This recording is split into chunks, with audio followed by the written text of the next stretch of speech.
সবাই, এই গরিব হাল্ক আজ নতুন বছরের দিনেও তার ভাঙাচোরা রিকশা নিয়ে বের হয়েছে। আরে গরিব, আমাদের থেকে দূরে থাক রে। তোর এই ভাঙা রিকশার জন্য আমাদের নতুন বাইক যেন নোংরা না হয়ে যায় রে। আরে ভাই, গ্রামের মেম্বারের দুই মেয়ে আমার খুব মজা উড়ায় রে। দেখিস একদিন আমিও তোদের থেকেও দামি বাইক আর গাড়ি কিনবো রে। আরে ম্যানেজার সাহেব, এই গাড়িটার দাম কত রে? আরে গরিব, এটা টেসলা গাড়ি, বুঝলি? টেসলা তোর তো এতে বসারও অকাত নেই, আর কিনার কথা বলছিস? আরে ম্যানেজার, যত খুশি মজা উড়িয়ে নে রে।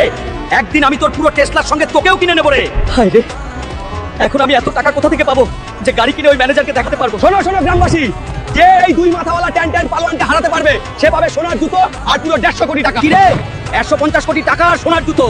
আমি হারাবো ট্যান ট্যান পালোয়ানকে আর জিতে নেবো পুরো খজানা রে। আরে দুই বাংলায় এমন কেউ আছে যে এই টনটনে পালোয়ানকে হারাতে পারে? আরে বাংলায় এমন কেউ নাই নাকি যে আমাকে হারাতে পারে রে? আরে রে ভারত বাংলাবাসী, এই ট্যান ট্যানকে আমিই হারাবো রে। আপনারা শুধু লাইক আর সাবস্ক্রাইব করে কমেন্টে আপনাদের দেশের নাম লিখুন রে। আয় তবে হয়ে যাক লড়াই।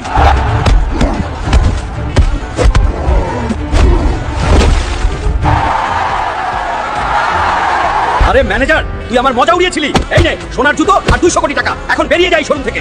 আরে মেম্বারের মেয়েরা, তোরা দুজন আমার খুব মজা উড়াতি। দেখ আজ আমি তোদের অওকাতের বাইরের টেসলা গাড়ির মালিক।